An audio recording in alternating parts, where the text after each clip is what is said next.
Hello, my name is Tony Chin-Quee. And I'm Mei Hardin. And I'm Ryan Montoya. Oh, and he's back, and welcome to Social Rounds, the podcast in which two of the happiest surgeon dropouts you'll ever meet, and Ryan, give our unsolicited opinions on the states of medicine, the world at large, pop culture, and whatever else we happen to find interesting. 1, 2, 3, 4.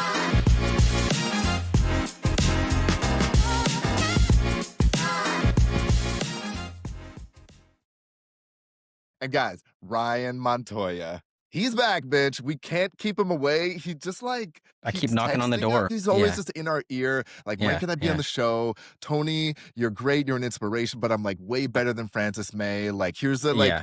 a Yeah, fan yeah. fiction comic book I wrote about the podcast.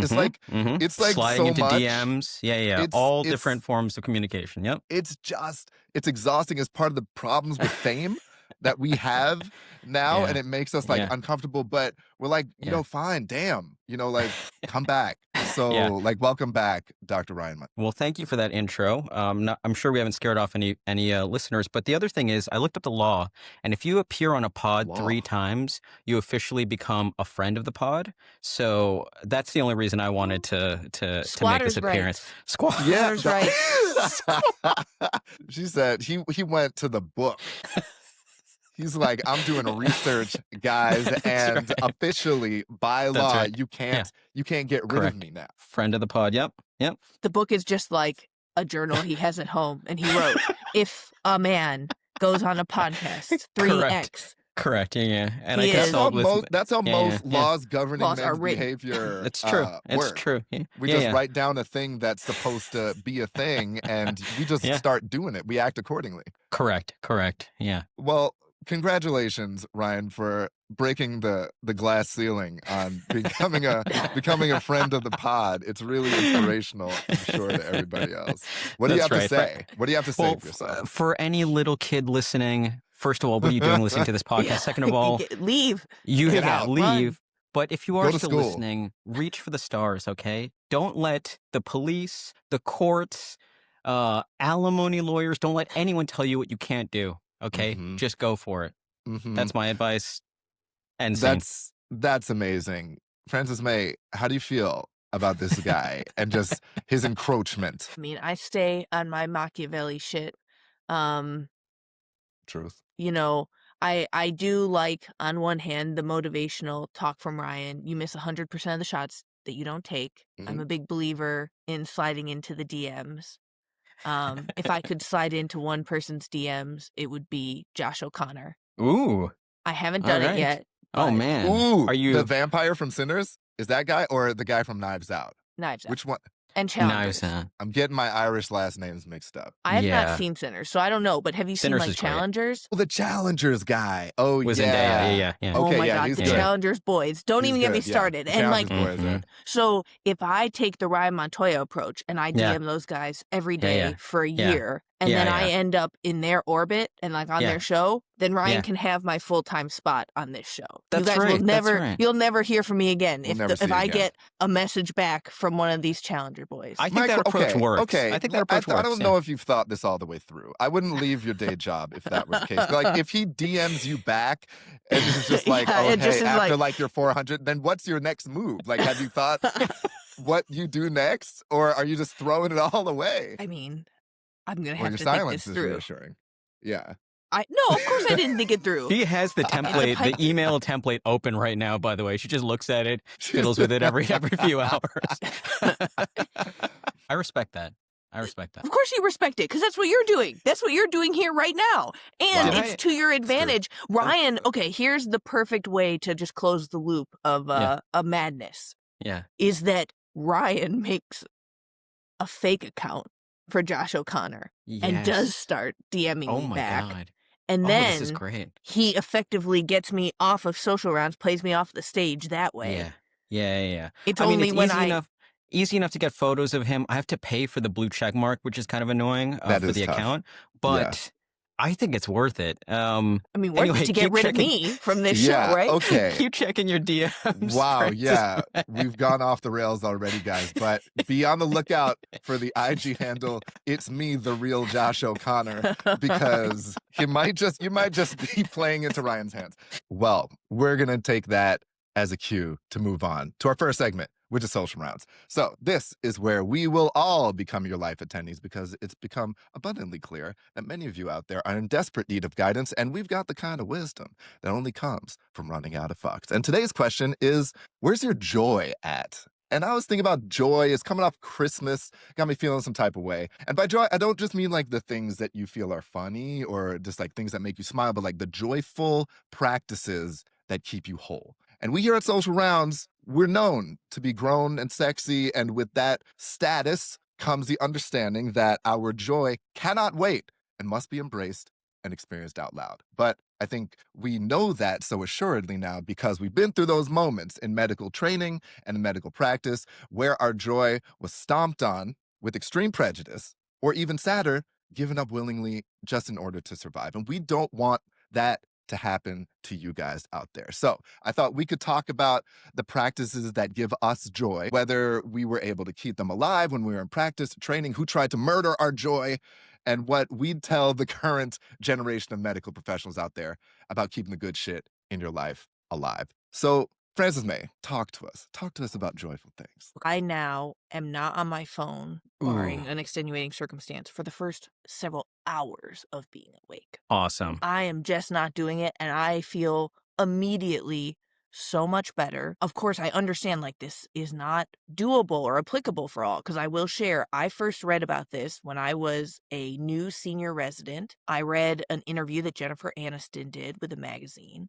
And it was like about her day and how she architects her life. And she was like, Yeah. for the first hour of every day, I don't even touch my phone. I walk the dogs. I enjoy my coffee. And I was like, wow, must be nice. And I just was like, just so miserable. Look at and this bitch. Yeah, she thinks she's so fancy in her mansion and all this stuff.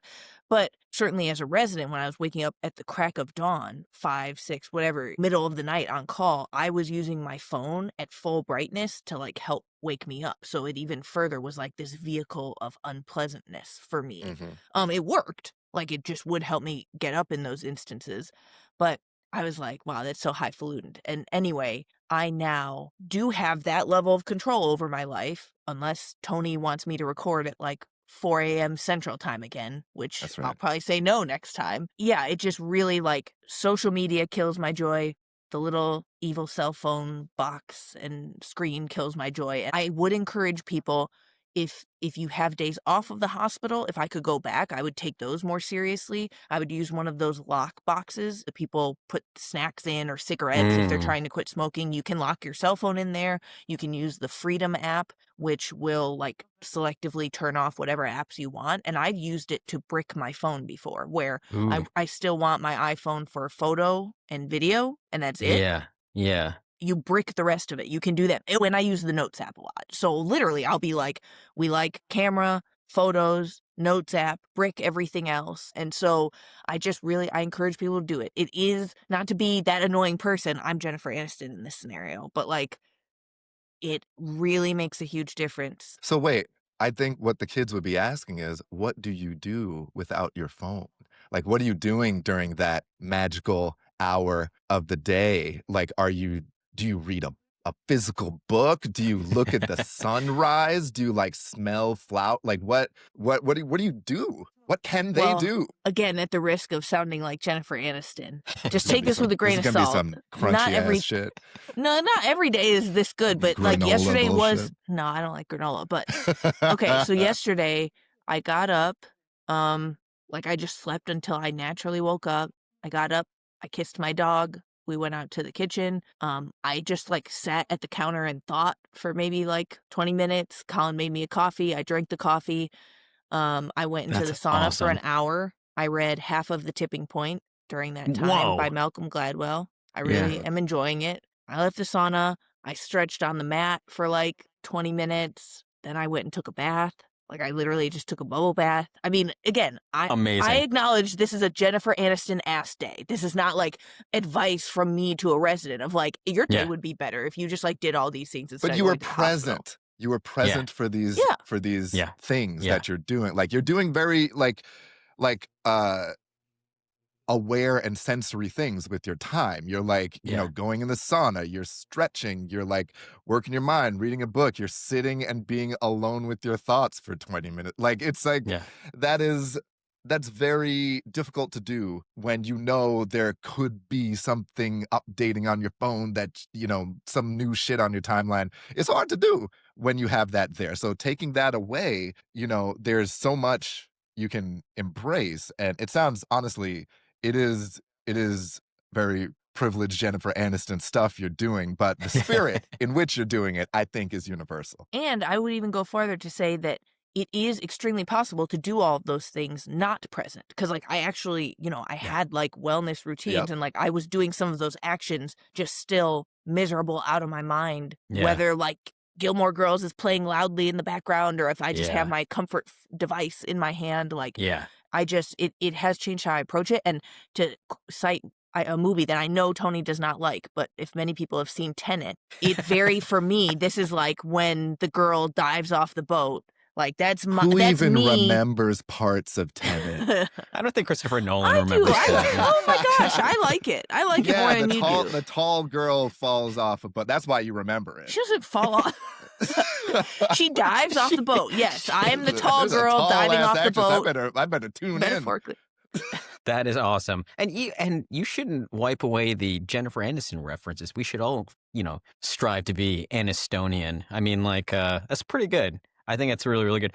Tony, have you spent extended periods of time not looking at your phone, or do you not use your phone that much at all? Like, are you good about that? No, I'm not good about that. I'm very awful. bad at that. I've never made the intentional choice. I know that it's bad for me to be making my brain available to all the bullshit, but I haven't made a concerted effort, which I could.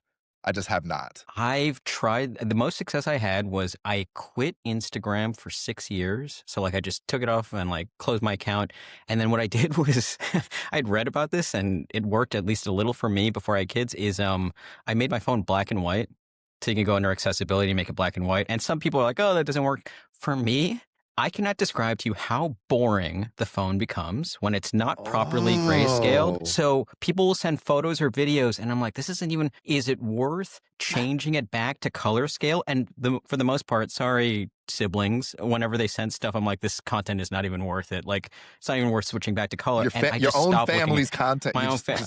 My brother Ross sends these like, you know, like car crash videos and stuff like that. And I'm like, I'm not going to watch this. And then just slowly and more slowly, what happened is just like only the truly great content, like whatever, a movie trailer that I've been waiting years for, something like that. It's the only thing that would make me switch back. Otherwise, I was just looking at my phone a lot less, and it was not because I had any reason to look at it less, except for that. So you just maybe made it. If you're you thinking, made it bland food.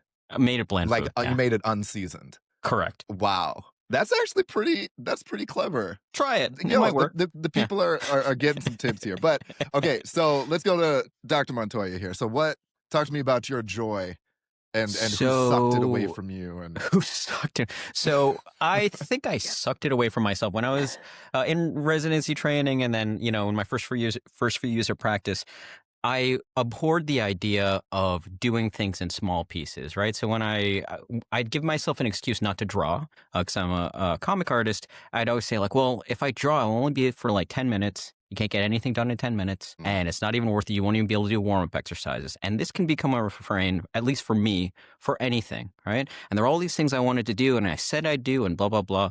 And what I can say right now is I am doing little bits of almost everything I want to do.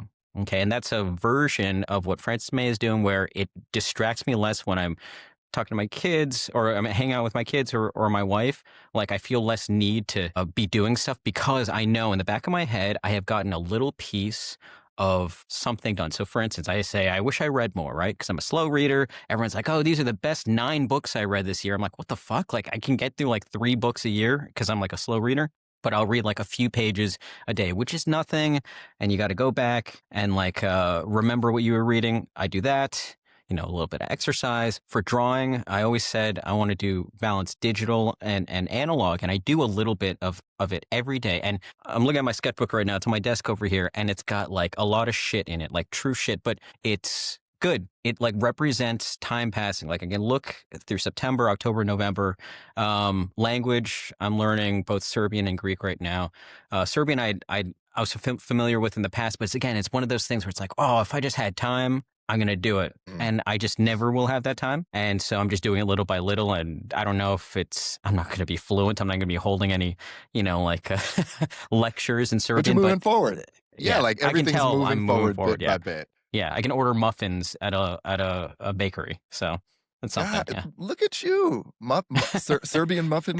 It's actually connoisseur. it's Nutella muffins, but I can order it in Serbian, and that's a big milestone for me. I love that, and I like that you guys are like giving like actionable tips for folks, because this is actually really nice. Because when I thought about this question, I was just like, this reminds me of everybody I hate. When I think about joy, and I think about the things that used to bring me, do bring me joy, but in residency for me got like stomped out, because I love to read. I love to read for pleasure.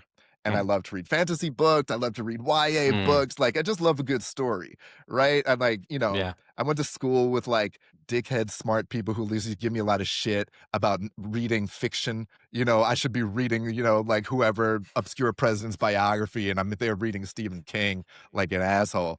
And then but I was like, fuck you guys. Stories are great, and they're really important for my brain in particular, maybe not yours. Yeah. But then residency came around, and I was still trying to I was desperate. I was just like tired all the time, but I would still like make time to read. I remember it was around the time the Hunger Games came out, and I was like, yo, this Katniss, man, she onto something around here, like. So I was reading the Hunger Games in my spare time to reinvigorate my brain, and I made the mistake of one day mentioning to my attending in clinic that she was like, oh, what'd you do this weekend? I was like, oh, I was reading this book, it's about Pan Am and, this child torture tournament. And she was like, oh, no, yeah, interesting.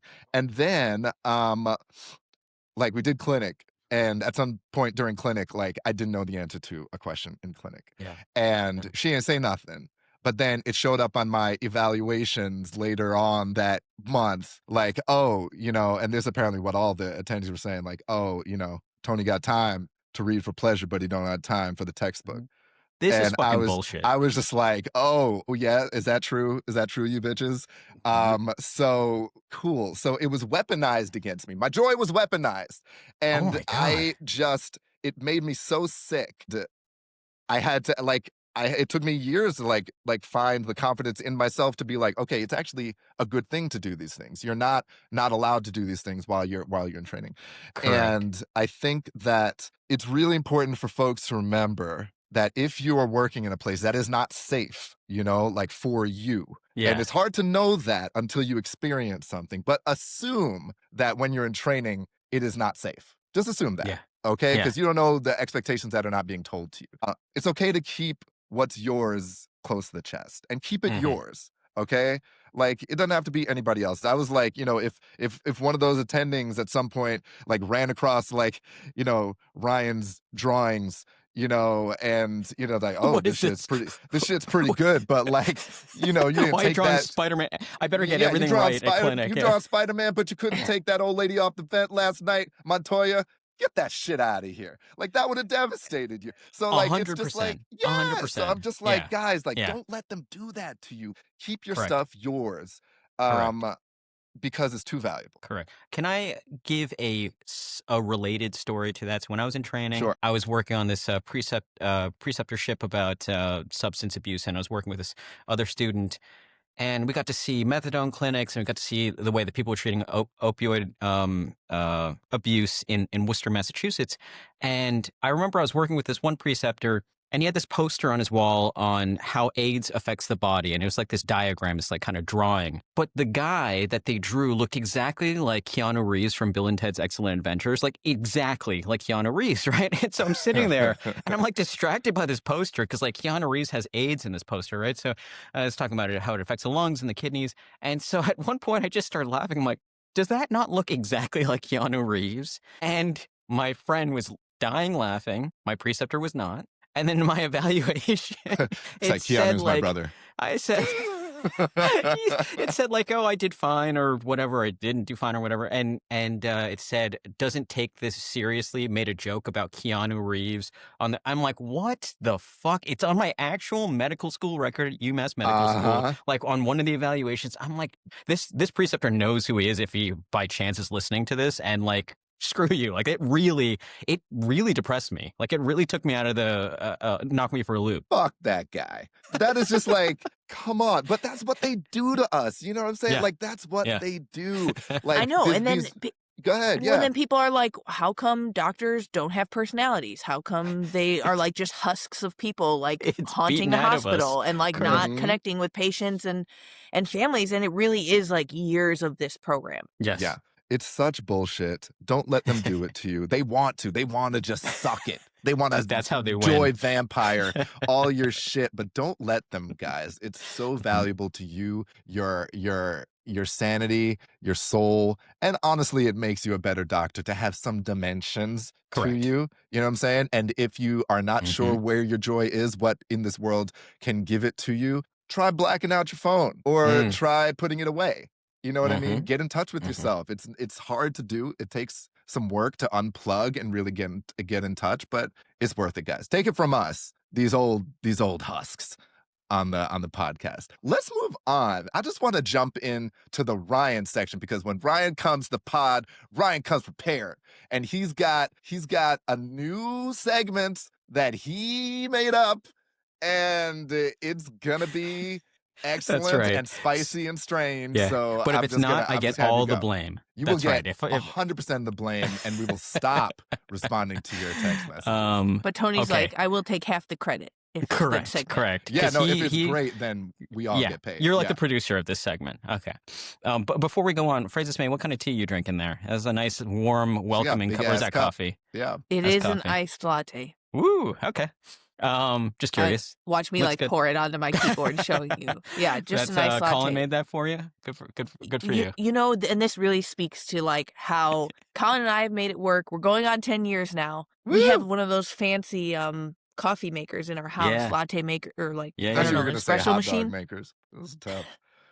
Espresso not. machine thing. Yeah. And I don't have security clearance to use it, to know how to use it. Correct. Can't turn it on, couldn't make a latte because Colin was like, if we gave you that power, you'd make like 8 lattes and have a panic attack. And and to which I say, He's saving you from what yourself. makes you say That's that? fine. Yeah, exactly. Yeah. So I do not have latte clearance. I can make myself tea, and I will make myself tea throughout the day, different times of day, different teas. Yeah. And we have a huge tea bar at home. That's something we picked up in Norway that we love. But yeah, Nice. the latte is like a special treat. That's his. That's his I have wheelhouse. to like, yeah. I Got it. You're not I supposed to- respect that putting child locks on things isn't just something for the age of No. my It's children. not just for Frances children. No. May. It's No. for Frances May as well. It's to, protect us from ourselves, and I'm Correct. very happy. All with right. Sorry to derail myself. So I'm going to introduce a segment I'm calling Majority Minority. All right. So our 2 esteemed hosts, Frances May and Tony, have both in the past identified as minorities based on their ethnic backgrounds or their gender or even their views on sandwiches or, in this case, holes. In these fraught political times, we thought it prudent to stoke the flames of division and discuss how both our Social Rounds hosts parse their minority status. So it's time for Majority Minority, where less is more. Here's another tagline I was thinking. Alternate tagline. It's Majority Minority, where they really are taking our jobs. Okay, we can decide which one people like more. Okay. He's coming with So- all Ryan. guys. Ryan. Okay. Ryan so wants us in to this- alienate people. It's gonna be great. This is going to be a divisive podcast. Okay, so in this introductory segment, I'm just going to discuss one topic. But before we start, the price of admission is Tony, Frances May. Do you both consider yourself minorities? Yes. Yeah. Okay, good.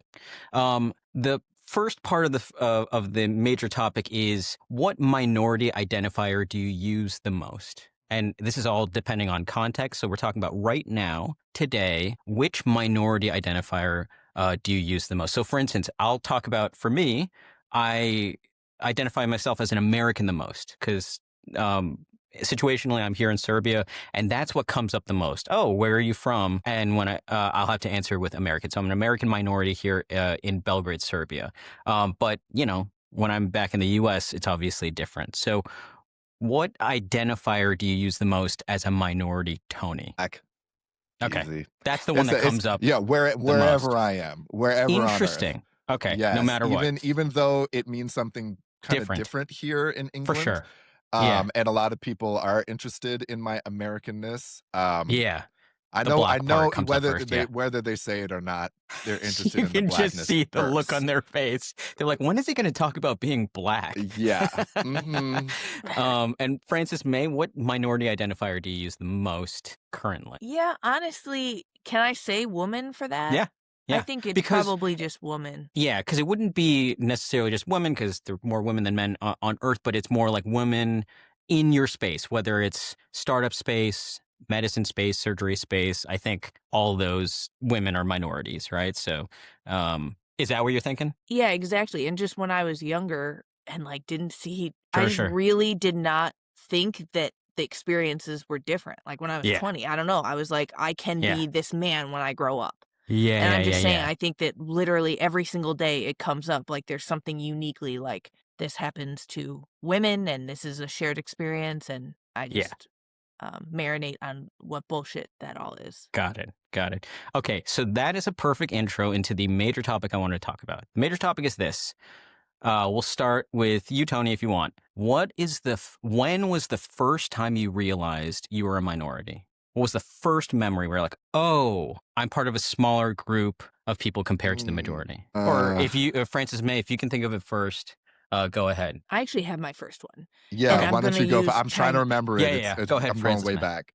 I'll use He's going deep. Chinese. He's going into the tank. Into the tank, the sensory Yeah. deprivation tank at That's our first right. social rounds, like party and get together.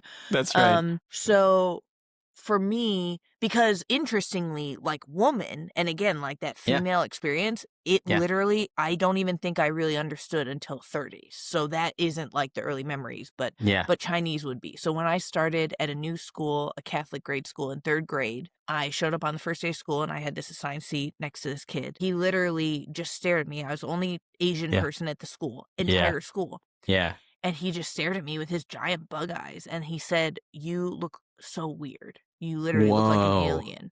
And it literally Whoa. was just that. But like, yeah. And it definitely, like, I think at the time I just internalized that he thought I was ugly. And of course, but it's a guy it's- who looks like a bug.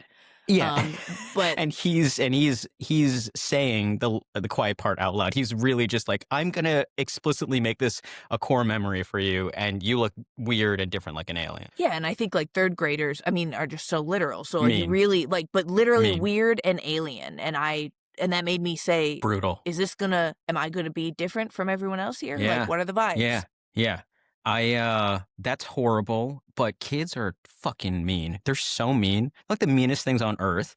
I was in 2nd grade at a Catholic school, and the first time I realized it was that I was, a minority. My mom used to make my lunch all the time, and at that time, Lunchables was fucking raging. Capri Sun was raging. And so everyone, all these popular kids, Michael Ribeiro, Nikki Ginola, all these cool kids, they all had their Lunchables, right? Yeah. Isn't These it guys, great how if you you were always listening, remember? I cannot remember. These guys' You remember the names elementary are school seared Oh, I remember into this my guy's brain, name. Okay. I'm just not crazy like Ryan. I'm not Dude, trying to get on I'm- CNN. Like, If Michael Ribero's Dredge- lawyers want to come after me, Oh, please. shit. I He said, I Michael Ribeiro, I'm gonna walk you down on this podcast right now. Anyway, I bring in my Yes. lunch, and my mom had made me this really wonderful Filipino dish. It's shredded pork, and it's inside sticky rice. And to cook it, you wrap it in banana leaves, tie it up in a string, and you steam it. It's fantastic. And I can't describe to you the embarrassment I had when I was opening up this lunch, and people were not just looking horrified, but saying like, what is that? That's disgusting. It looks like garbage. And, they're eating their Lunchables, which at that time looks like the more desirable lunch. And I'm like, oh, I'm like the immigrant. I'm like Five Goes West in this story, right? Like, and that's the first time I realized it. And I was so embarrassed. What I would do is I'd eat my lunch like in secret, or I'd eat in small pieces, or like go to the bathroom to eat. It was horrifying. But that was the little Ryan. earliest. Yeah. Yeah. Oh, fuck those kids, man. I was trying to Seriously. think of like, okay, when did I when was I made aware or Yeah. when was I made aware of like my blackness or made aware of what that blackness means in Yeah. society? You know, Yeah. because those are two different questions, right? Sure. So Sure. like I Yeah. think the awareness is much earlier. And I mean, there were like, it's very early. I went to I grew up in Brooklyn and went to this Yeah. elementary school, which was predominantly white and Jewish. Okay. And so, but that's just what it was. I didn't really think about it. I didn't think about it much when people always wanted to touch my hair and ask me if it was real. You know what I mean? Holy Like when I was, shit. I'd have a short, Yeah. Caesar or a and like the girls always wanted to touch it because it felt like velvet and they thought that that was so cool and how does that work. And I was just like, well, I didn't take it to mean anything. But my earliest memory Yeah. of knowing that the world is a little bit different was when I don't even remember when my dad told me this, but apparently one of the more mortifying moments for my mom was when I Yeah. was at a play date or something with some girl that I knew from around the neighborhood, and we're playing, Yeah. and I go up to her. I'm like, "Hey, I'm sorry, but" I'm like 5, right? Yeah. I'm Yeah. like, "I'm sorry, but my dad says I can't marry you because you're a white girl." Unprompted, right? And I thought that was just a thing because that's what my dad told me. He told a 5-year-old child this for reasons unknown, right? And so I was just, I parroted out. I was just like, hey, guess what I learned? And my mom was like, fuck, so like we had to leave and she had to explain. And then like, I was like, but what's wrong? Like isn't that just what Dad, it that's what is? you say to me every morning when That's you're what I dressing me hear, up. like I was getting indoctrinated. It's just like, listen, she looks different from me, so we can't get married. I love it. And I thought that was adorable and terrible. Sorry, Dad, for ultimately letting you down. But You didn't with listen. my little mixed kids. But yeah, that was. We'll do a whole podcast on my father at some point. Holy But moly. that's my And that's that's my the first one. And so we're talking about like the moment you said that the words left your mouth and you're like, oh, by the look on her face and the look on my parents' face, this means I'm different and this was like the wrong thing to Yeah, say. it wasn't even the look on the kid's face. It was more my mom's reaction Yeah, and yeah, then her yeah. having Yeah. to intervene. I was like, well, Whew. what's wrong? Oh man, this is Get these great. white girls out of here. We can't do that. It was not right. It was not a good That thing to tell a child. is great. That is great. That is great.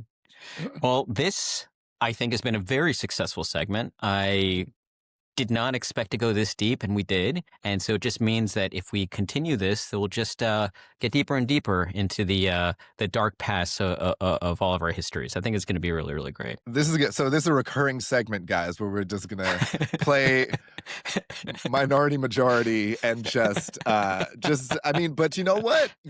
I think people out there listening, everyone in positions, minority positions has stories like this, and it's Yeah, I fun bet there's to some hear. variation of all three of our stories in any Yeah. people listening who are in some minority class. Oh, I Yes. think that girl from Tony's play date, she right now is on some podcast about the white adult Oh, yeah, yeah. experience, and Oh, she's yeah, like for sure. sharing. She's Yeah, like, yeah. She's This a monster she's child like, talked my to me one villain day. origin story Yeah. is that when I was 5, I was in love, and Wait, Tony said to me, do you think she's on Pod Save America or like a Unite the Right podcast? We don't know. We don't know what I created that day with my outburst. I'm I very hope curious. she's okay, regardless. So that's great. Hooray for us, everybody. And with that, another successful and legendary episode of Social Rounds comes to an end. Francis May, take us out. if you enjoyed this episode, please subscribe, rate us 5 stars, leave a review, and check out our website, hippocratic-collective.com, for more shows and content like this. Thanks again for tuning in, and we'll see you next week. Bye.